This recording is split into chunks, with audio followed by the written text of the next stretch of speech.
بسم الله الرحمن الرحيم الحمد لله رب العالمين والصلاة والسلام على عبده ورسوله وصفوته من خلقه وأمينه على وحيه سيدنا ونبينا محمد بن عبد الله خاتم الأنبياء والمرسلين أما بعد أفلندريم اللهم për mirësitë shumëta që na ka dhënë. E falenderojmë për sprovat me të cilat na fshin nëpërmjet tyre gjunahet, na ngren nëpërmjet tyre gradat. E falenderojmë Allahun i cili na udhëzoi, i cili na mundsoi ta kuptojmë këtë fe, i cili na e shpalli Kur'anin, dërgoi të dërguarit dhe nuk ka lënë justifikim për njerëzit që të arsyetohen përpara tij me ndonjë arsyetim me cilin mund të pretendojnë se nuk i ka shkuar e vërteta. Vazhdojmë në fjalën e autorit ku thot: "Yahdi man yasha wa ya'simu wa yu'afi fadla wa yadhillu man yasha wa yakhdhulu wa yabtali 'adla." Thot autori, Allahu mëshiroft, ai udhëzon këtë doj, mbron dhe jep mirëqenie nga bujaria e tij, humb këtë doj, po shtëron dhe sprovon me vuajtje dhe me drejtsinë e tij. Pra me drejtsinë e tij. Sikurse e përmendëm, jemi dhe vazhdojmë të jemi në kapitullin e kaderit. Dhe autori vijon me një çështje tjetër në të cilën pohon dëshirën dhe vullnetin e Allahut të lartësuar. Dhe kjo çështje që vazhdon autori është udhëzimi, pra çështja e udhëzimit dhe devijimit. Të dyja këto kthehen në pohimin e vullnetit dhe dëshirës së Allahut të lartësuar. Pasi Allahu është ai që udhëzon këtë doj dhe devijon këtë doj. Udhëzimi në këtë fjalë është për qëllim udhëzimi i suksesit apo suksesi në udhëzim. Do të thotë që Allahu krijon në zemrën e njeriu dashurinë për të anuar nga e mira, e ndihmon që të anojë tek e mira dhe ja lehtëson pengesat që njeriu të arrijë tek e mira. Dhe kjo është një nga gjërat që Allahu është veçuar. Pra në këtë gjë Allahu nuk ka ortak. Allahu është ai që e vendos dashurinë dhe udhëzimin në zemrën e njeriu, dhe në të Allahu nuk ka ortak. Është një lloj udhëzimi tjetër, e quajmë udhëzimi i orientimit. Pra, themi që Allahu është ai i cili orienton, dhe atij i përket pjesa më e madhe në këtë udhëzim, që po e quajmë udhëzimi i orientimit. Mirë, po dhe krijesat kanë një pjesë në pjesën e orientimit. Mirë, po orientimi i tyre, është një orientim i pjesëshëm apo i vogël në krahasim me orientimin e Allahut të lartësuar, dhe në fund Allahu është ai i cili udhëzon. Thot Allahu: "Wallahu yad'u ila daris salam wa yahdi man yasha'u ila siratin mustaqim." Allahu thret për në vendbanimin e paqes, pra thret Allahu për në xhenet dhe udhëzon këtë doj në rrugën e drejtë.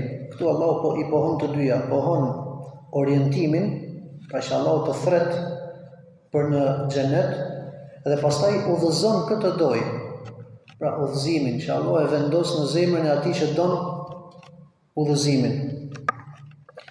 Gjithashtu pohon në një ajet më poshtë: "Innaka latahdi ila siratin mustaqim." I thot profetit sallallahu alaihi wasallam, ti udhëzon, pra është me qëllim ti orienton në rrugë të drejtë. Çështja e udhëzimit dhe e humbjes është nga çështjet kryesore të kaderit. Ato që kanë qenë të mësimet që kemi kaluar kanë gjuhë që kanë pyet vëllezër për shembull po si qëndron çështja, pra në moment që Allahu e ka zgjedh kush është i udhëzuar, kështu që kjo nga çështjet në kapitullin e kaderit është nga çështjet kryesore dhe është nga çështjet më delikate, pikërisht çështja e udhëzimit dhe devijimit. Për këtë arsye në përgjithësi disa njerëz që janë futur në kapitullin e kaderit pikërisht këtu, te ky kapitull kanë gabuar. Kanë çështjen e udhëzimit dhe të devijimit, ndërsa çështjet e tjera të kaderit janë më të lehta për të kuptuar. Në përgjithësi njerëzit e besojnë kaderin. Pra besimi se Allahu është ai i cili ka përcaktuar, kjo është diçka që ndodhet në zemrën e njerëzve. Mirëpo, sa i përket çështjes së devijimit, të udhëzimit dhe të devijimit, shpeshherë ka dyshime, shpeshherë ka moskuptime dhe nuk e kupton tamam siç duhet kuptuar atë, vetëm se një person i cili e ka besu shpalljen dhe është nënshtruar. Pra është dorëzuar. Këto na kanë ardhur, kështu na i ka sqaruar Allahu dhe profeti, edhe kaq. Pa u fut në gjëra që mund ta çojnë në dyshim, por se i beson ashtu siç kanë ardhur dhe i beson të gjitha argumentet, pa menduar se në to ka përplasje. I bashkon të gjitha argumentet dhe besojnë që nuk ka kundërshtim midis tyre. Para se të futemi në temë, janë 10 parathënie që duhet i përmendim. Për efekt kohës, sot do përmendim vetëm 5. Kjo çështje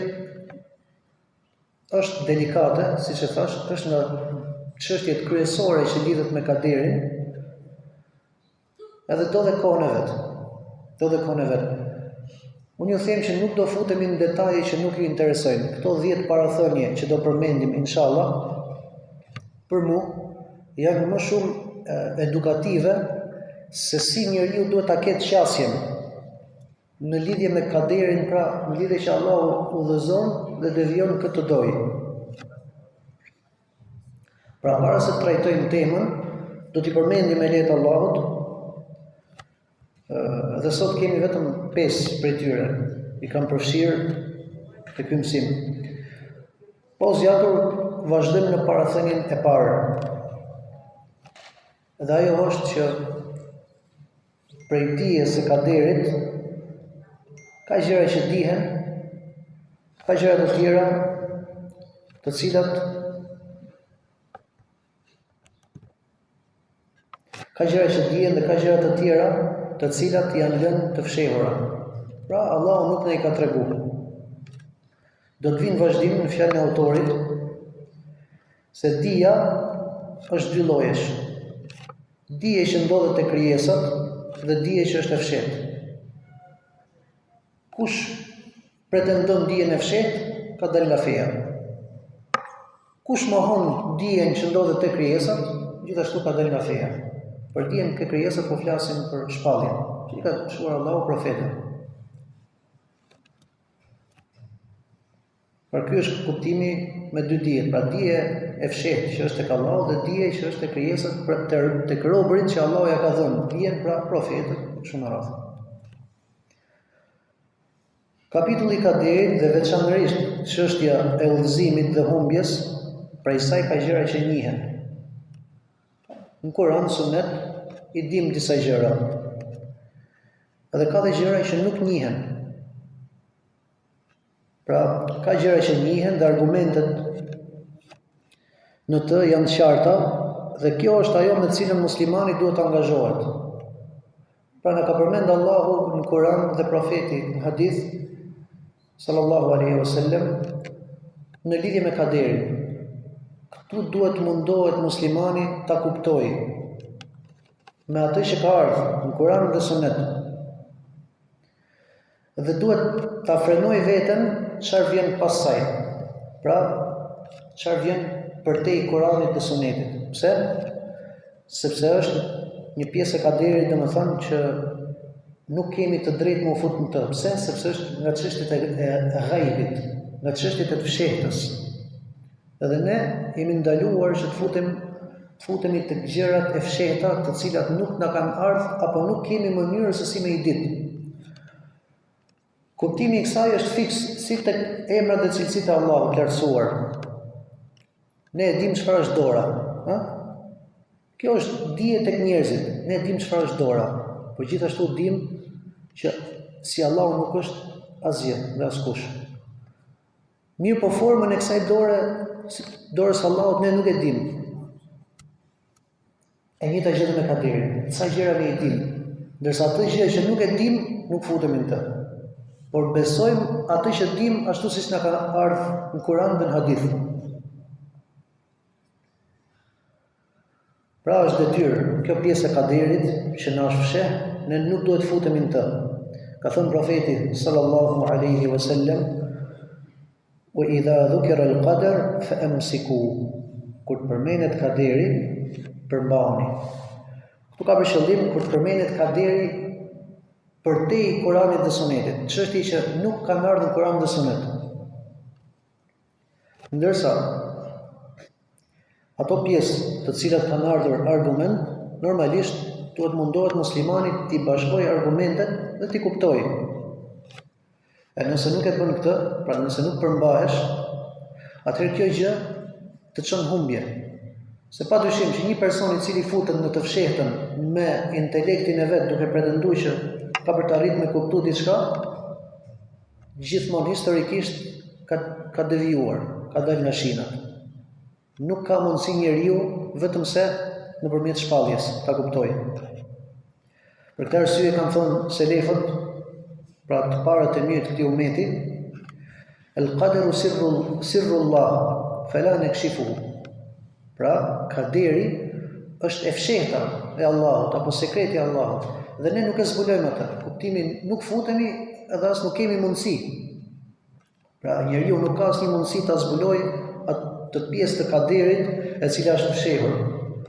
Gjithashtu një fjalë e Ibn Umerit radhiyallahu anhuma se ka thënë lidhje me kaderin: "Shay'un arada Allahu an la yutli'akum alayhi fala turidu min Allahi ma aba alaykum." Diçka që Allahu e ka fsheh për ju. Ju nuk duhet të doni prej Allahut atë që Allahu nuk ka dashur për ju, e ka refuzuar për ju. Pra mos u fusni aty. Parathënia e dytë, edhe kjo është shumë e rëndësishme, është se Allahu është i drejtë dhe nuk bën padrejtësi. Ta keni parasysh këtë rregull që sapo tham, sa herë që të mendosh çështjen e udhëzimit dhe devijimit, dije se Allahu është i drejtë, nuk bën padrejtësi. Duhet ta rikujtosh veten që në fillim kur futesh në kërkimin e kësaj çështje, edhe deri në përfundim të saj, ta përkujtosh veten se Allahu është i drejtë dhe nuk bën padrejtësi, pavarësisht e kuptove çështjen e kaderit ashtu siç duhet apo jo. Ta zem nuk e kuptove çështjen e kaderit, çështjen e udhëzimit dhe të devijimit. Mjafton të paktën këtë gjë ta kesh të ngulitur. Allahu është i drejtë, nuk ka bë padrejtësi. Ka thënë profeti sallallahu alaihi wasallam: "Faman ya'dil in lam ya'dil Allah wa rasuluhu." Kush bën drejtësi? Kush është i drejtë nëse nuk është Allahu dhe i dërguari i tij? Gjithashtu Allahu thotë në Kur'an: "Inna Allaha la yadhlimu an-nasa shay'a." Allahu nuk i bën njerëzve asnjë padrejtësi. Gjithashtu thotë: "Wa ma zalamnahum." Këta ajete thotë në 3 ajete, në 3 vende në Kur'an: "وما ظلمناهم ولكن هم الظالمون وما ظلمناهم ولكن كانوا أنفسهم يظلمون." E kështu me radhë. Pra nuk i kemi bërë padrejtësi, thot Allahu.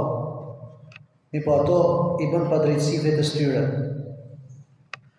Gjithashtu në një hadith kudsi, hadith i shenjtë, hadith kudsi do të thotë hadith i cili profeti sallallahu alaihi wasallam e përcjell prej Allahut, dhe ky hadith nuk ka të njëjtat rregulla si Kurani. Pra futet tek hadithet. Por se është fjalë e Allahut, thotë: "Ya ibadi inni harramtu dhulma ala nafsi." O robrit e mi, thotë, unë vetes time ja kam bërë haram, ja kam ndaluar padrejtësinë. Pra, kjo është nga bazat e rëndësishme për të cilën duhet ta rikujtosh veten, sado që të bëj shejtani vezvese, por kujto se Allahu e ka pastruar veten e tij prej padrejtësisë. Një logjik shumë e thjeshtë. A nuk e shikon robi se Allahu është zotëruesi i çdo gjëje? Allahu na ka krijuar. Nëse do të donte Allahu mund të na krijonte direkt në zjarr, apo jo? Që në moment që na krijoi, mund të na krijonte në zjarr. Mirë po, për shkak të drejtësisë tij, na krijoi në këtë dynja, i cili është vendi i provës, na ka zbritur librat, ka dërguar profetët. Po, Allah shpëleft. Po flasim për ne, shumicën, se njeriu parë u krijuar në xhenet, kurse shumica e njerëzve janë krijuar në këtë botë. Pra, ka dërguar të dërguarit, ka zbrit librat, edhe nuk ka lënë Allahu vend për pas njeriu, domethënë një arsye, që Allah t'i smasove të vërtetën që ta kuptoj. Për shkak se ai është i drejtë dhe nuk bën padrejtësi. Kështu që këtë fakt duhet ta kemi domethënë parasysh gjithmonë. Pra që Allah nuk ka bërë padrejtësi me krijesat.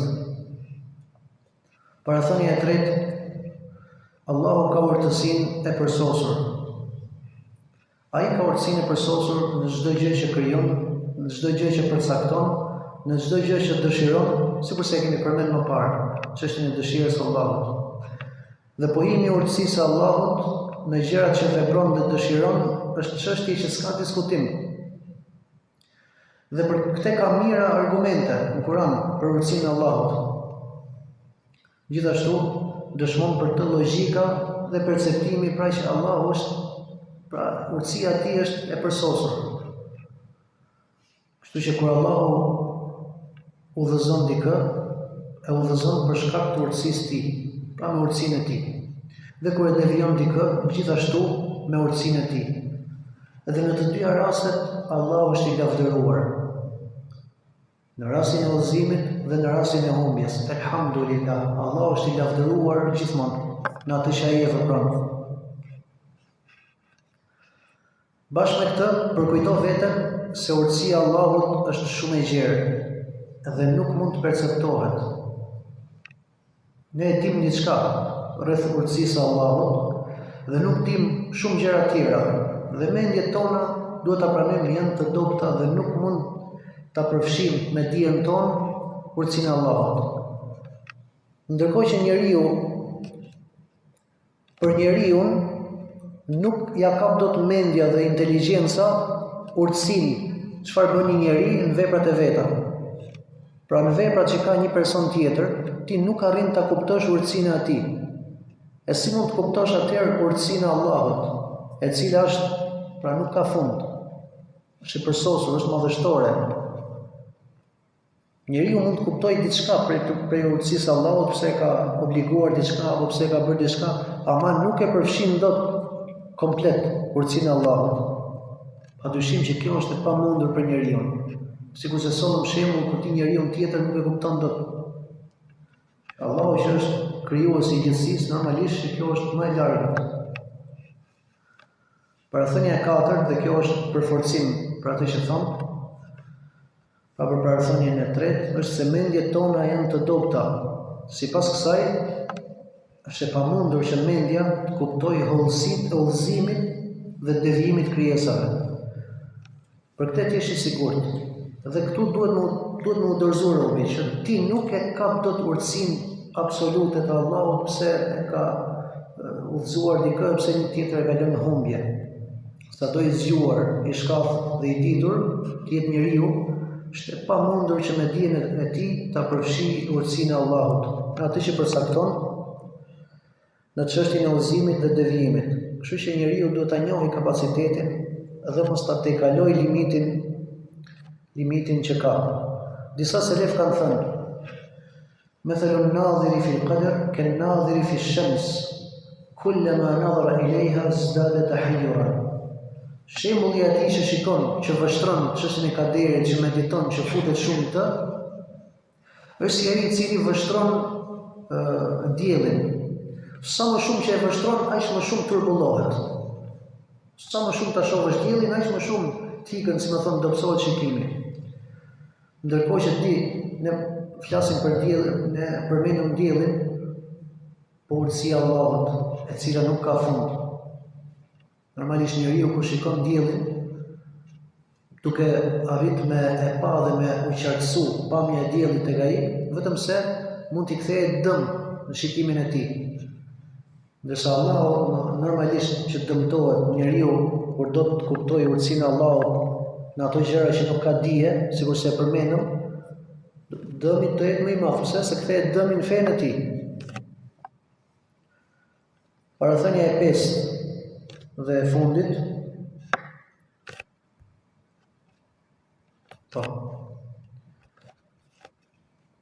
Allahu ka argument kundrejt krijesave, ndërsa krijesat nuk kanë argument kundrejt Allahut. Vetë ja kuptua. Pra Allahu është ai i cili ka argument dhe nuk mund t'i argumentohen krijesat Allahut. Allahu thotë: jo vetëm kjo, po Allahu ka argument që ju ka mësuar profetët, ju ka mësuar shpalljen, ju ka sqaruar gjërat, dhe krijesa nuk ka argument do Allahu s'ne e ketë shumë. Dhe për këtë duhet jemi të bindur. Allahu thotë: po, se yaqulu alladhina ashraku. Po, Allah shpëleft. سيقول الذين أشركوا لو شاء الله ما أشركنا ولا آباؤنا ولا حرمنا من شيء كذلك كذب الذين من قبلهم حتى ذاقوا بأسنا قل هل عندكم من علم فتخرجوه لنا إن تتبعون إلا الظن وإن أنتم إلا تخرصون. I dhujtarët justifikohen me dëshirën dhe me saktimin e Allahut për të treguar vërtetësinë e idhujtarisë tyre. Ato thonë: po të kishte dash Allahu që mos t'i bënim atij shirk, as ne, as baballarët tanë nuk do të kishim bërë dot. Po do donte ai që ne mos t'i quanim haram ato gjëra, ne nuk do ta bënim dot. Po me këto arsyetime të dobta u mohuan të dërguarit e mëparshëm. Po të kishte dashur Allahu që të mos i kishim mohuar ato të dërguar, ne nuk i kishim mohuar. Pra kështu u argumentuan dhe të dërguarit më përpara. Dhe kështu vazhduan me mohimin derisa shijuan dënimin ton, të cilën e zbritën mbi ta. Thuaj o i dërguar, i dhujtarëve të tillë, a mos keni ndonjë argument që vërteton se Allahu është i kënaqur me ju, që ju t'i bëni shirk e ta konsideroni halal atë që ai ka bërë haram, apo ta konsideroni haram atë që ai ka bërë halal? Fakti pse ju e bëni një gjë të tillë nuk tregon se ai është i kënaqur me ju. Në fakt, ju ndiqni për këtë vetëm se por hamendja nuk i bën dobi të vërtetës. Prandaj ju jeni duke gënjur. Çu përmend Allahu në këtë ajet. Gjithashtu ka thënë: Qul falillahi al-hujjatu al-baligha falau sha'a lahadakum ajma'in. Thuaj o i dërguar, i dhujtarëve, nëse ju nuk keni asnjë fakt bindës përveç këtyre arsyetimeve boshe, atëherë Allahu do t'ju sjell argumente të prera që t'i hedhin poshtë dyshimet tuaja, pas të cilave kapeni. Po të kishte dashur Allahu që t'ju mundsonte të gjithëve për të pranuar të vërtetën, ai do ta bënte. Pra Allahu e pohon që ka argument kundrejt njerëzve dhe njerëzit nuk kanë argument kundrejt Allahut. Sidomos ky ajeti i dytë që përmendëm është madhështor. Allahu e ka argumentin më të plotë dhe më të përsosur, argument i cili Allahu e ka depërtuar në zemrën dhe logjikën e njerëzit dhe nuk ka lënë vend për justifikim. Argumenti i Allahut ndaj krijesave është i përbërë prej dy gjërave. E para, Allahu i ka vendosur njeriu logjikën dhe shqisat e ndryshme dhe ja ka bërë të mundur njeriu që ta kuptojë të vërtetën. I ka dhënë logjikën nëpërmjet cilës mund të arrijë ta kuptojë të vërtetën. Dëgjim me cilin mund ta dëgjojë të vërtetën, shikim që mund ta shikojë të vërtetën dhe nuk ka bërë pengesë midis robit dhe të vërtetës. E dyta, Allahu në çdo popull ka dërguar të dërguar dhe ka zbrit libra. Rusulan mubashirin wa mundhirin li alla yakuna lin-nasi 'ala Allahi hujjatun ba'da ar-rusul. I dërguam të përgëzonin për shpërblimin fisnik që i pret ata të cilët besojnë Allahun dhe të friksonin ata që e mohojnë atë për një dënim të dhëmshëm. Në këtë mënyrë njerëzit të mos kenë pretekst kundër Allahut pas dërgimit të profetëve, me të cilin mund të arsyetohen. Allahu është i plotfuqishëm në sundim dhe i urtë në vendimin e vet.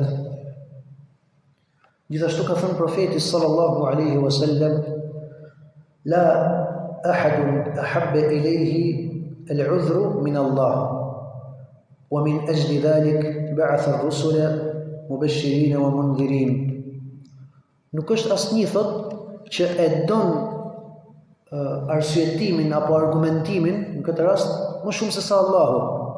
Për këtë arsye i ka çuar profetët që të përgëzojnë edhe të tërheqin vërejtje.